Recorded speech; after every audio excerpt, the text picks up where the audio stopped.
Although it seems commonplace in the armies of today, the tank is a surprisingly new invention. They first saw action less than a century ago during the First World War.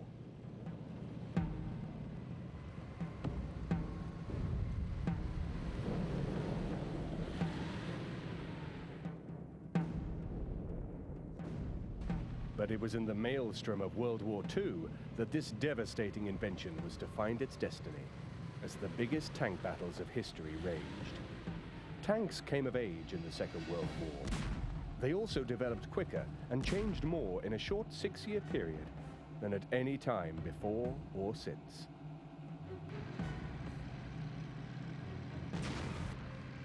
The catalyst was the demands of a technological war. Like Darwin's theory of evolution gone mad, World War II accelerated the pace of design. Fast responses to a constantly changing situation were urgently needed, and new designs had to be engineered, tested, and built in an incredibly short timescale. The average car takes 10 years to design, develop, and manufacture. In World War II, new designs were being produced in as many months. The great leap in tank design was even more astonishing, given the restrictions of the Treaty of Versailles, imposed on the defeated Germans by the Allies after World War I. It was designed to prevent Germany developing a tank capability.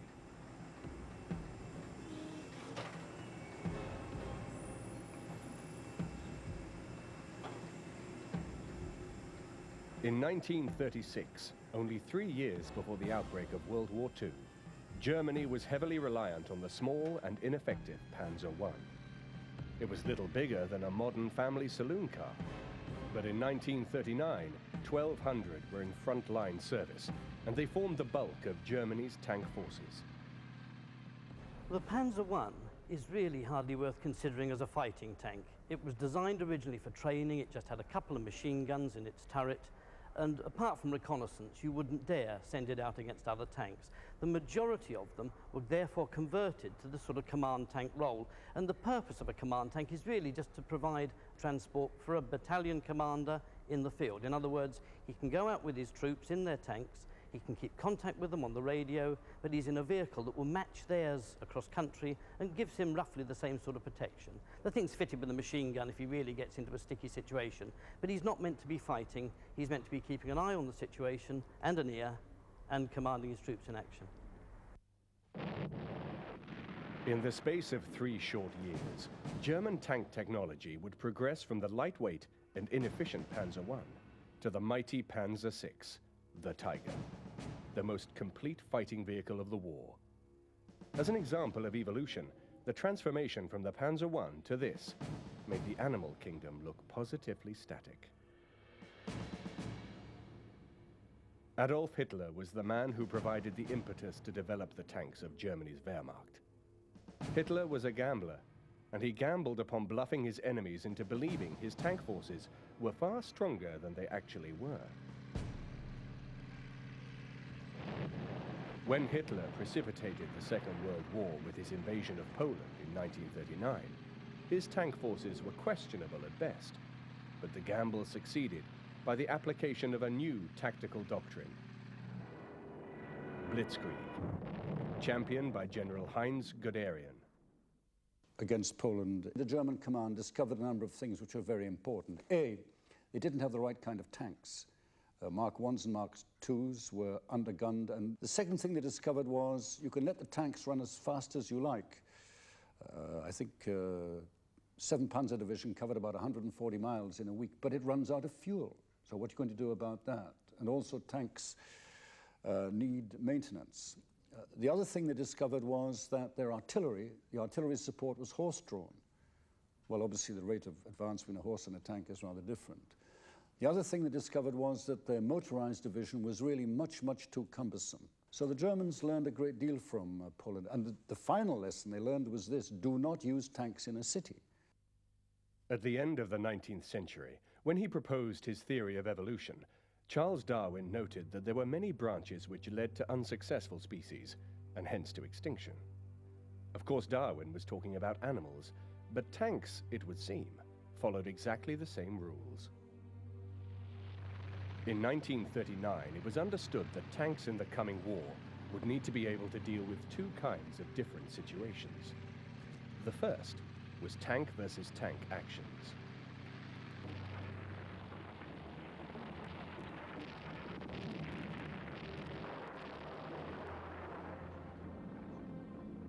Tanks are designed to survive explosions, even very close or directly upon the vehicle.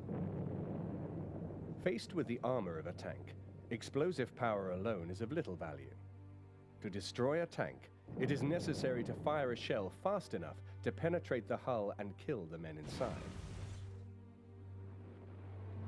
Provided the target was close enough, the armor of most tanks of 1939 and 1940 vintage could be penetrated by relatively small caliber anti-tank weapons, such as the 50mm gun which equipped these Panzer IIIs. But armor-piercing weapons were only useful in combat against other tanks. In action against infantry in buildings and artillery targets, tanks needed to fire a high-explosive round to kill the unprotected men and disable the guns. The velocity, the speed of the shell, was relatively unimportant, but the bigger the shell, the bigger the explosion. So large caliber guns were preferable. In this rare piece of footage, we can see how slowly high explosive shells actually traveled. In slow motion, we can clearly see the shell leaving this German self-propelled gun as it flies towards its target. The explosion is no less impressive for the slow speed of the projectile. To achieve this destructive power and a tank-killing capability, a balanced tank force needed a mix of both anti-tank and high-explosive capability. In the opposing armies of 1939, two different solutions were found.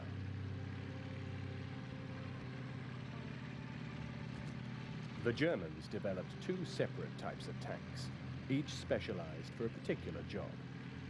The first were the tank killers, equipped with a high-velocity anti-tank gun with a longer barrel of smaller caliber.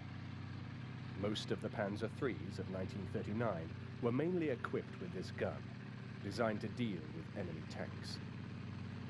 All of the heavier Panzer IVs and even some Panzer IIIs were designed as infantry support tanks. They were equipped with a short-barreled gun of higher caliber, ideal for firing high explosives. The Panzer IV, when it first arrived in North Africa, and the Panzer III latterly, had a short 75mm gun in the turret. This gun was designed to fire high explosive, and it therefore served in what's known as the close support role. That means the tank stays close to the infantry and uses the gun to deal with the kind of opposition they've got to face: machine gun positions, blockhouses, and light artillery. It is not really to be judged as an anti-tank weapon in the same way as, say, the British 2-pounder or the American 75.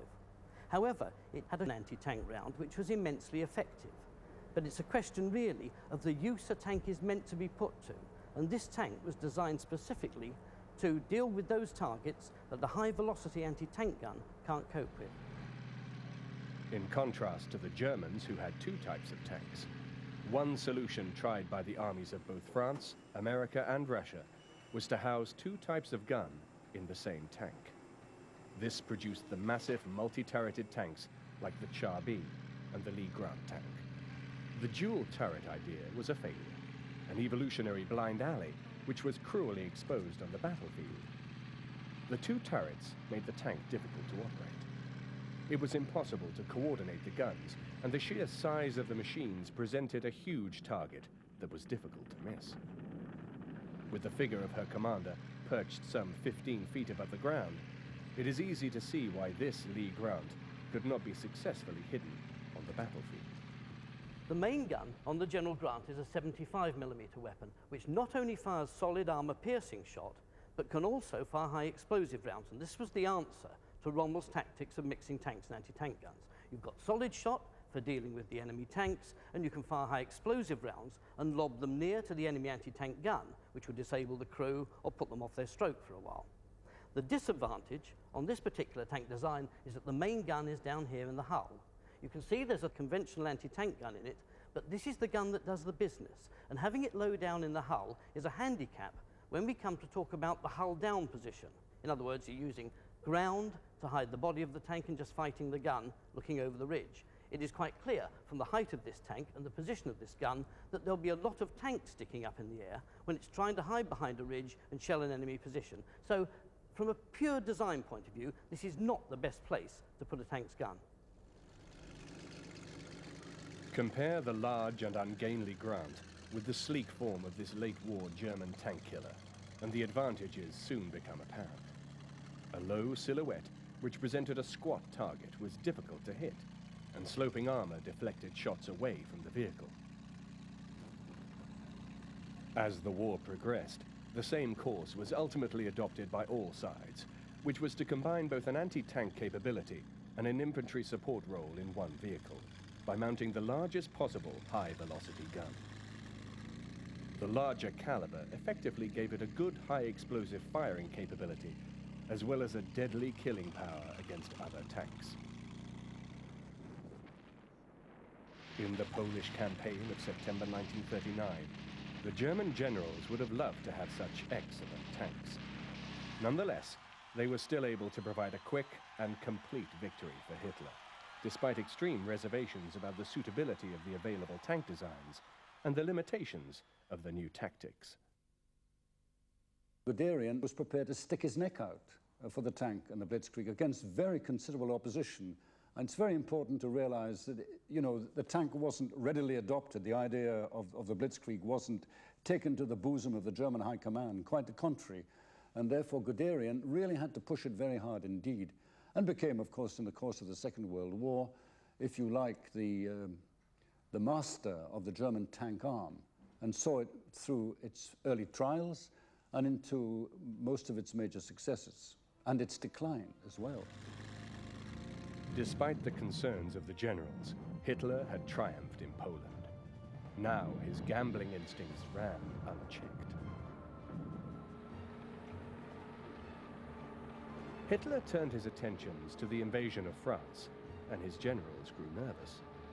They knew that this time there would surely be no repeat of the easy victory won in Poland.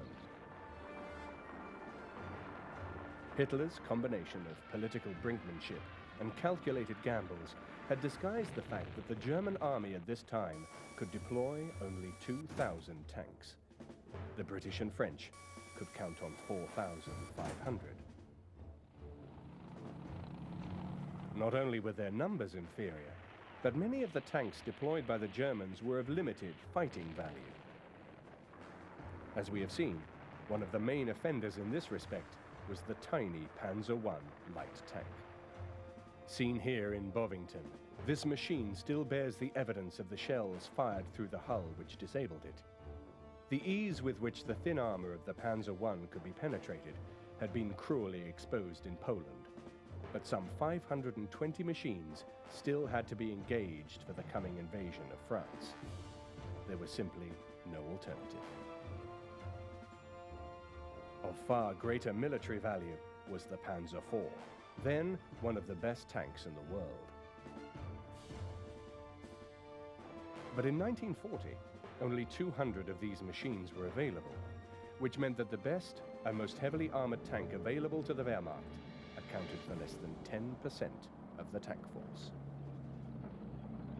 It was an oversight which could potentially have been disastrous, as throughout its long career, the Panzer IV was to prove a remarkably versatile design.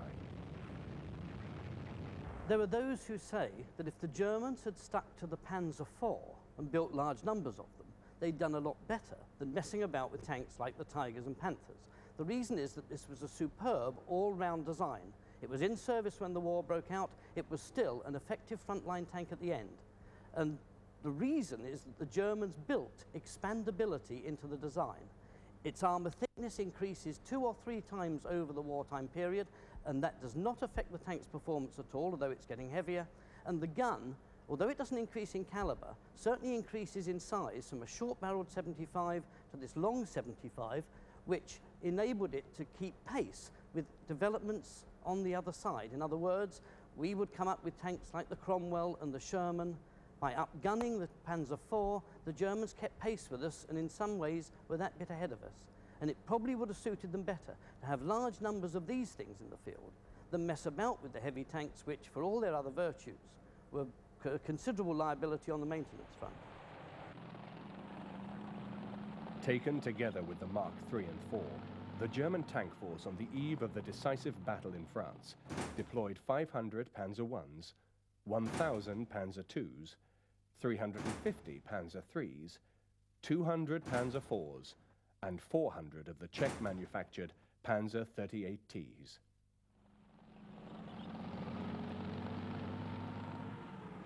This very high proportion of light tanks would have proved hopelessly inadequate later in the war. But in 1940, evolutionary forces had not yet begun to work, and the light tanks were still capable of doing the job, but only just. But as the history books testify, Hitler was to triumph as completely in France as he had done in Poland. He did so for two reasons. Firstly, there were the poor French and British tank tactics. Although some pioneering work had been done in Britain, it was the Germans who had developed Blitzkrieg to its fullest extent, with the help of their future adversary, the Russians. As the Germans began to be very well aware, it was the Red Army under Tukhachevsky, under Chalebsky and others who were developing the theory of what is called deep battle. In other words, operations for deep penetration using a combination of tank troops and airborne troops and, if you like, motorized infantry. So I think it's a little unfair to ascribe all of this to Little Hart and to Fuller. It was, in many respects, the practical experience which the Germans acquired in Russia, which I would regard as being perhaps the most decisive and even more important. The Russians at the same time were working out very, very complex theoretical backgrounds to this. So there was a coincidence, if you like, of the German interest and commitment and Soviet practice. One other significant factor which led to the German victory in 1940 was that the superior French tanks were distributed in small contingents throughout the army. The German tanks, on the other hand, were concentrated together in the new Panzer divisions, superbly led by able commanders. The combination of efficient battlefield tactics and inspired leadership made the difference for Hitler, but it served to disguise the many weaknesses which existed in the tank designs themselves. By the time these flaws were discovered, mercifully for the rest of humanity, it would be too late. The German army in 39-40 was not particularly more mechanized than, say, the French army, but they made great use of being able to concentrate their forces. Much of the logistics was horse-drawn. They could range far and wide, but whenever they had to move their bases forward, much of their supplies, including the fuel, had to come in by horse. The result is that the pace of their ability to move their operations eastward was much diminished. During 1941, the real weaknesses of the German tank designs were still not discovered. Several false conclusions were drawn from the conquest of the Balkans and Greece. These easy victories supported the continued German belief that their tanks were the best in the world. Although the design work that was to lead to the Tiger had begun, there was little real urgency. Up to the summer of 1941, Germany's main adversary had been Britain, and British tank design lagged behind Germany's. In the North African campaign, the poor performance of the British Crusader tanks only gave fresh support to the German view that the Panzer III and IVs were at least equal to anything the Allies could throw at them. The Crusader was particularly badly designed, and it was plagued by a host of mechanical failures. Eventually, the British Army lost faith in their own tanks altogether, and in 1943, when the victorious British and American forces embarked from Africa for the invasion of Italy, all of the British tanks were left behind. Now, the Crusader is arguably one of the worst tanks Britain ever produced. It was a cruiser tank. That means it was designed to travel fast and relied on its speed far rather than its armour thickness for protection. The drawback was it was also chronically unreliable, and breakdowns became almost endemic.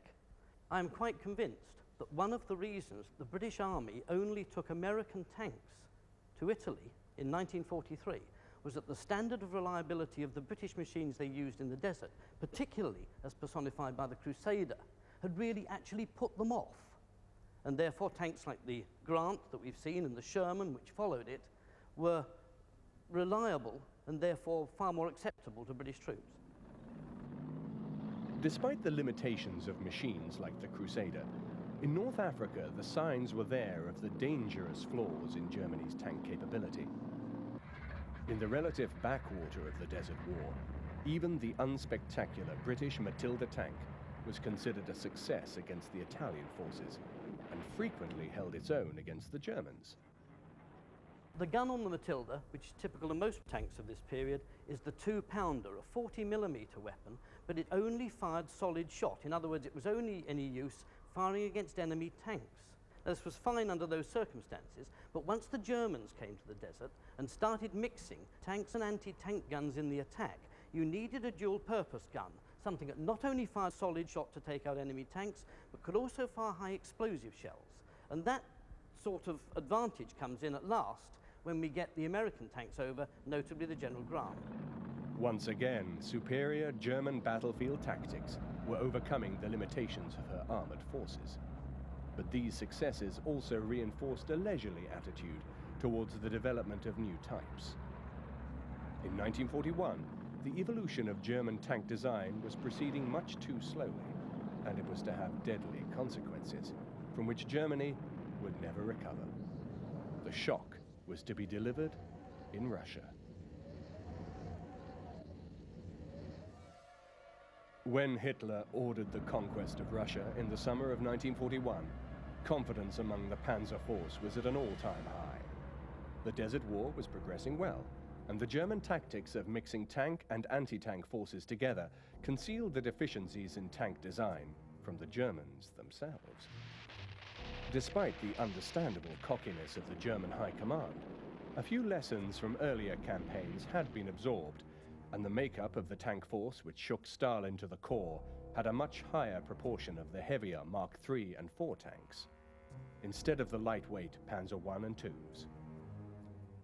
This trend illustrated the steadily increasing reliance on heavier armor, which was to continue throughout the war.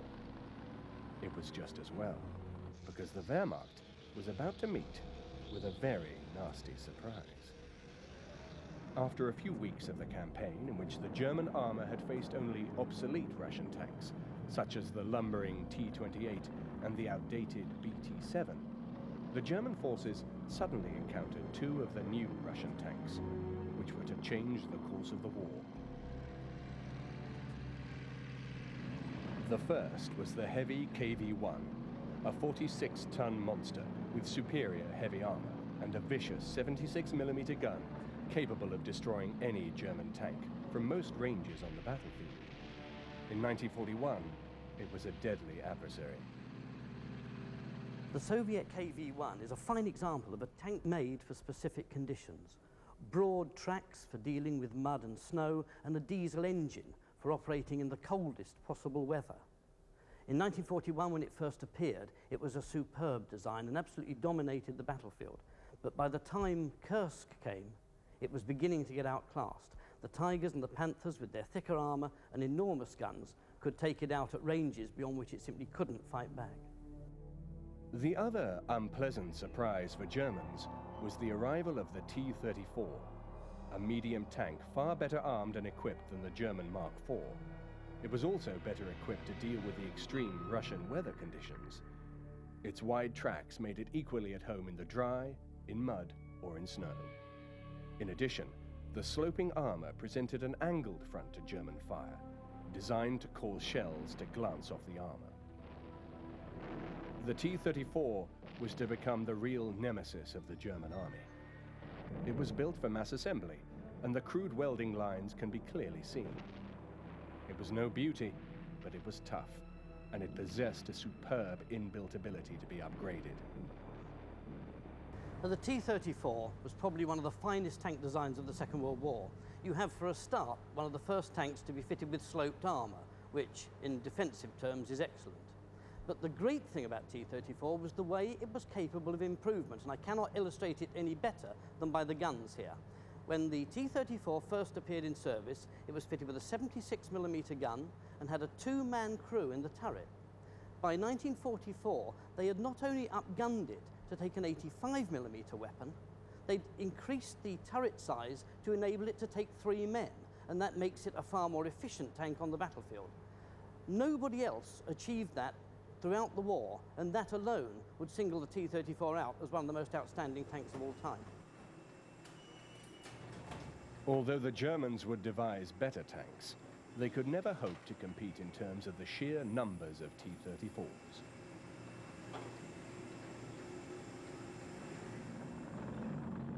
The T-34 was the most prolific tank of the Second World War. And when you consider that the Soviets achieved that and moved their tank-producing facilities right across the country under German pressure, it really is remarkable. Just inspect the tank closely and you'll see how crude it is. The workmanship would make the average British or American factory worker weep. But that doesn't worry the Russians at all. They are out to produce as many crude, hard, tough fighting tanks as possible. And in the T-34, they achieved it. No doubt about that at all. It was by no means the best tank to emerge from World War II, but it was more than adequate for the task, and the huge numbers manufactured would ultimately tip the balance of the whole war. It was now almost too late that the German High Command began to urgently request new tanks with superior armor and more effective guns to combat the KV-1 and T-34. A new, heavy tank was needed urgently, but it wouldn't be available for at least a year. To compound matters, mistaken assessments based on experience in France had led to even the heaviest German tank, the Mark IV, being equipped with short-barreled 75mm guns. While Germany scrambled to produce the new heavy tanks, the Mark IVs were urgently re-equipped with long-barreled 75mm guns. Extra welded steel skirts were also added as a defense against the new Russian hollow charge weapons. Measures like these helped to keep up the momentum of the German advance in 1942, but the Panzer divisions were increasingly hard-pressed by the growing numbers of T-34s and KV-1s. What the Russians had tried to do was to bring in two new tanks, the T-34, which actually was the tank which had been tested in '39, and the rather heavier tank, the Klim-Voroshilov. But they'd only produced about 1,000 of each. So therefore, these T-34s were distributed in very small packets. And remember, the battlefront is about 2,000 miles long. So what do you do with 1,000 tanks? On the other hand, it did come as an enormous shock the first time that the Germans encountered the T-34, because the T-34's armor, mobility, speed, and gunpowder was something they simply hadn't suspected. And Guderian, as you will remember, actually, in November 1941, ran into a T-34 ambush and was completely destroyed, the German units. It was then, actually, that the Germans began to realize they were up against something which they had not realized. In the German ranks, it was felt that the deadly 88mm anti-tank gun was the ideal weapon for the task of destroying the hordes of T-34s. But the 88 was originally designed as an anti-aircraft gun. It was very large and not designed to be carried in the turret of a tank. What the Germans now needed was a tank big enough to house such a gun and well armored enough to withstand the punishment which it would receive on the battlefield. It would take time to develop such a machine, and in 1941, one stopgap measure was to increase the production of assault guns, or turretless tanks. This is a machine called a Stonkers. It's basically a Panzer III chassis with the gun fitted into a superstructure rather than the turret. There's two big advantages. One, it's quicker and cheaper to produce, and secondly, you can actually fit a far larger gun than you'd be able to fit into a turret on the same hull. The disadvantage, of course, is that the thing cannot deal in open battle with its enemies like a tank can. It can't swing a turret round to fire, it's got to swing the whole vehicle round. In 1941, the puny 50mm gun was still the standard anti-tank armament for German tanks. The experience of tank ace Hermann Bix was typical of the desperate straits many German tank commanders now found themselves in. Bix saw a dozen of his shells bounce off this KV-1, even at the closest ranges. Eventually, he managed to silence the steel monster as it swung its turret to take aim against him by the expedient of a well-aimed shot deliberately fired through the barrel of his opponent's gun. Men like Bix were part of a new breed of German tank commanders who achieved incredible victories against superior Russian forces. But these superior forces were now also armed with better equipment, and a deadly race would develop between the Russian capacity to manufacture more tanks against the Germans' ability to engineer better tanks. Although the German engineers would prove themselves winners, they were let down by their manufacturing capacity. The German war effort was being run inefficiently, and by 1942, Germany was being targeted by wave after wave of Allied bombers, which were reducing her war industries to rubble, while Stalin had wisely moved his factories back into the interior of Russia, out of harm's way. They had managed to move out considerable elements of tank factories and aircraft factories. For example, the Kharkov tractor works, which produced tanks. They managed to get that out. The workers in that factory walked along the railway line under German gunfire to getting the trains to be moved out. They got the equipment out, then they took the workers out. It was the largest industrial migration in the history of the world. Well over, I think it's about 1,900 plants were moved eastwards. During 1942, the Red Army's armada of T-34s was growing ominously. New Russian tank armies were coming into being, and in the wake of the terrible defeat at Stalingrad, the German soldiers prayed for an answer. In the winter of 1942, the answer to their prayers was finally ready for delivery. It was the Panzer Kampfwagen 6, the Tiger.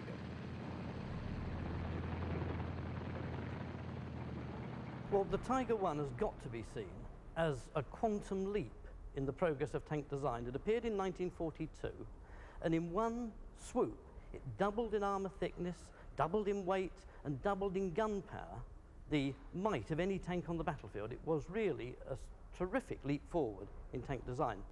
Of course, in doing this, the Germans paid a tremendous price. The tank is so heavy that it made it difficult to control. You've got an engine which really isn't 100% powerful enough for the kind of weight it was pushing about, and they had a lot of technical problems just keeping it on the battlefield. So for all their advances and their immense power, the Tiger was a terrific liability to its crew. The Tiger tank had been developed in 1940 and 1941, too late to benefit from all of the lessons from the Russian war, so it had the uncompromisingly flat armor at the front, which didn't deflect shots away from the vehicle. Sloping armor, like the T34, would have been preferable, but the Tiger was so very heavily armored that even this problem was overcome. In fact, the Tiger was almost impervious to most Russian guns at all but the closest ranges, and it carried the deadly 88mm gun, then the best weapon on the battlefield. Inside his heavily armored turret, the gunner of the Tiger lined his target up on the middle triangle of his gun sight as the motorized turret effortlessly swung the gun into position. The maker's manual proclaimed that the 88mm gun was 100% accurate at ranges of up to 1,000 meters. On the battlefield, the Tiger soon proved its deadly efficiency. But there were never enough machines to equip all of the Panzer divisions. So the Tigers were organized into special heavy tank battalions called Schwerabteilungs, which could be rushed from place to place on the hard-pressed front, wherever they were most desperately needed. The highly efficient Nazi propaganda trumpeted the arrival of the Tiger, and for once, the results justified the rhetoric. Although only 80 Tigers had been delivered by the end of January 1943, already they were credited with over 400 kills. In the spring of that year, the Germans extended their use to North Africa, and the Western Allies grew nervous.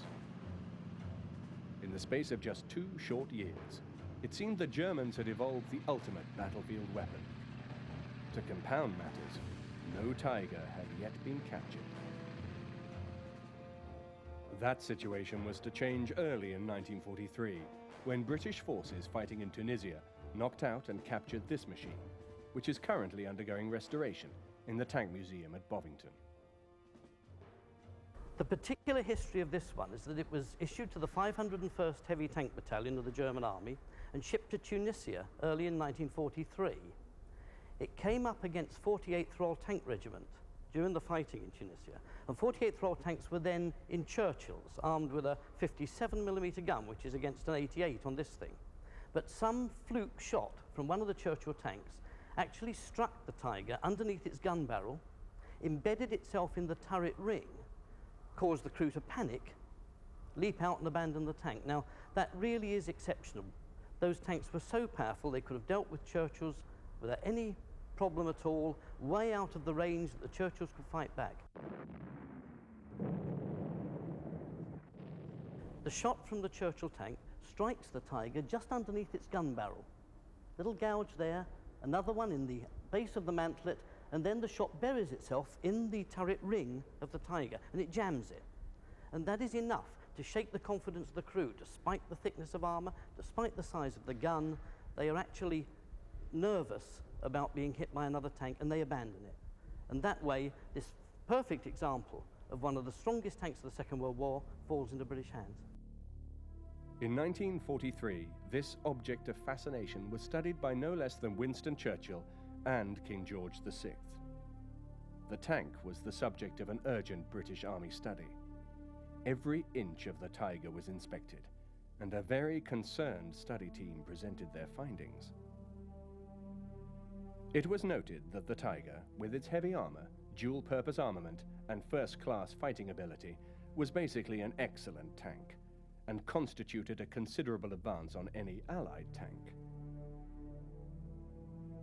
The study revealed its only real weaknesses were the limits imposed on mobility due to its weight, width, and limited range of action. But the study concluded that overall, the Tiger presented a very formidable fighting machine, which could not be underrated. There was more bad news for the Allies. In tandem with the Tiger, the German armaments industry had also been developing a new medium tank to match the T34. It would be ready in 1943. Although they would not admit it, many of the features of the new Panzer Kampfwagen 5, or Panther, were copied directly from the T34.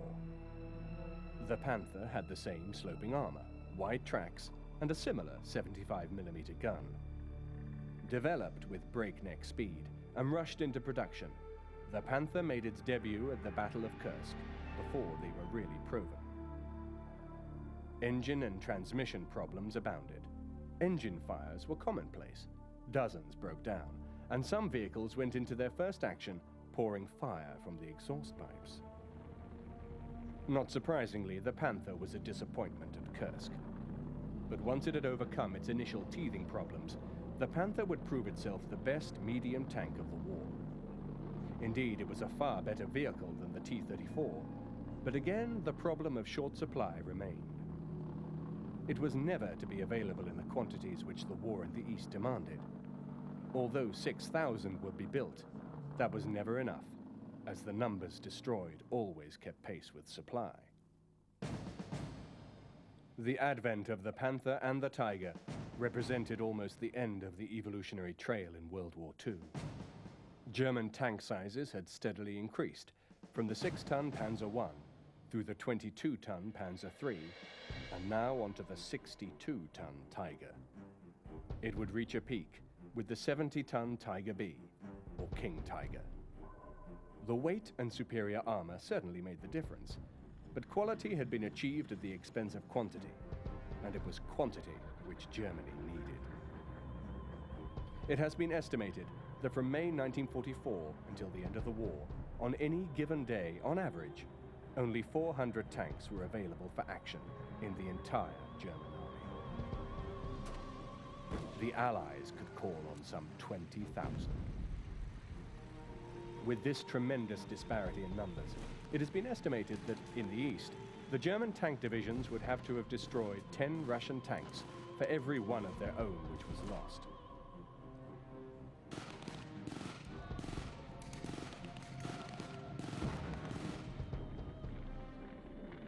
In fact, By the end of the war, it is estimated that 5 Russian tanks were destroyed for every German tank. But it was never enough to affect the huge numerical superiority enjoyed by the Allies. Even on the Western Front, 4 Allied tanks were being destroyed for every German machine lost. For the Western Allies, the solution was very much the same as the Russians. It was to abandon the search for radical advances, take a simple, workable design, and manufacture it in vast quantities. While the Russians had the T34, the Allied option was the Sherman. This was the main battle tank of the Western Allies. It had numerous flaws, chief among them its very high profile, which made an easy target, but it was available in huge numbers. So many Shermans were manufactured that they were even shipped to the east to help the Russian war effort. The Russian response was politely muted, as the Sherman never matched the standards of the T-34. Even when it was upgraded to include a high-velocity 85mm weapon, the tank was really no match for the Tiger. As further proof of the Sherman's weakness, it is interesting to note that only a small proportion of German tanks were actually destroyed by the Sherman. The vast majority either fell victim to Allied fighter bombers or had to be abandoned and destroyed by their crews when they experienced mechanical difficulties or, more frequently, ran out of fuel. From 1944, the Allied bombing campaigns were really beginning to bite, and the shortage of fuel and spare parts was killing the Panzer formations as effectively as the Allied armies. One thing the Panzer divisions did have on their side was experience, and before they were swept away, the small groups of Tigers performed heroically. One man will always be associated with the Tiger. He was Michael Wittmann of the 1st SS Panzer Division. Wittmann was responsible for a huge number of Allied tank kills. By June 1944, Wittmann and his Tiger had been responsible for more than 130 Russian tanks when he was transferred to the Western Front. Despite the skills of men like these, the Tigers were still being destroyed as fast as they were being delivered, and Wittmann himself fell in action in August 1944, his machine totally destroyed. Such losses were simply unsustainable. In 1944, despite the pressures of the Allied bombing raids, some 20,000 German armored fighting vehicles were manufactured. But battlefield losses were running at some 23,000 machines, so the number of German tanks available in 1944 at the front line actually fell. During 1944, on average, there were never more than 70 Tigers available for action at any given time on the whole of the Russian front. The remaining machines were either under short or long-term repair. It was this tiny force which forged a legend. On the Western Front, the Allies by now enjoyed total air supremacy, and the Allied Air Force was able to rove at will, destroying German aircraft on the ground. The high rate of attrition on their armored force caused the Germans to cast around desperately for a solution. One successful expedient was to dispose with the turret of the new Panther tanks to produce turretless vehicles with less flexibility, but with heavier firepower. They were also easier and quicker to manufacture. 3 could be made for every 2 tanks. These tank killers were known by the German name, Jagdpanther. By this stage of the war, German armor was fighting almost exclusively defensive battles, for which the Jagdpanthers were perfectly suited. They could lie in wait, firing from fixed positions. The Jagdpanther shown here is from the Imperial War Museum. It has had the side removed to permit the public to view the inside, but the sense of military efficiency still remains. It too bears the scars of the armor-piercing shells which disabled it in 1945.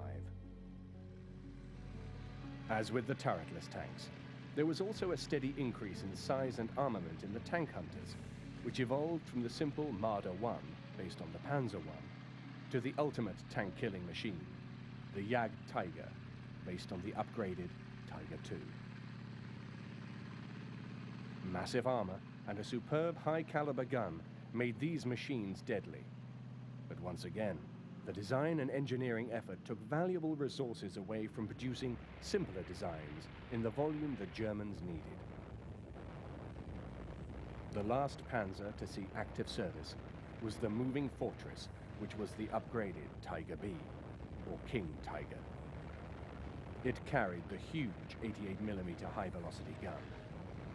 But only 470 of these machines were ever manufactured, never enough to seriously affect the tidal wave of armor now encroaching Germany on every side. But the Tiger and Tiger B still made a large impact in the closing months of the war. Now, the Tiger II is a remarkable tank by any standards. A bigger and more powerful gun than the Tiger I, and the armor is thicker and sloped, giving it a tremendous advantage. And when you think this tank came into service in 1944, it really looks almost good enough to use today. It's a considerable tribute to the German designers. The trouble is, it's getting near the limit of weight that the engine and transmission can stand, and of course, producing a tank like this under wartime conditions is a tremendous strain, especially when the industry is being heavily bombed. Therefore, although you could say that in terms of gun power and armor, it way outclasses tanks such as the T34, it was never available in enough numbers, and it certainly wasn't easy to ship around the country in a hurry to get to trouble spots, and in that sense, has to be regarded as a failure in terms of tank design. The Tiger B was the largest practical tank to see action in the Panzer divisions. Already, its huge size was giving enormous difficulty in negotiating narrow roads and moving across bridges, few of which could carry its huge weight. It also needed huge stocks of the vital fuel supplies, which Germany could no longer provide. But in 1945, when the war ended, Germany was developing the super-heavy Panzer VII, a huge metal monster, massively armored and sporting a huge main gun. In an untypically humorous moment, this machine, designed to lead the Nazi war machine, was given the jokey nickname, the Mouse. The Mouse was never to see action, and only 4 prototypes were built. But it seemed that the crazed minds of the Third Reich would never give up the quest to be the best and the biggest, whatever the cost. But as the humble T34 had proved, in evolution, sometimes quantity matters as much as quality.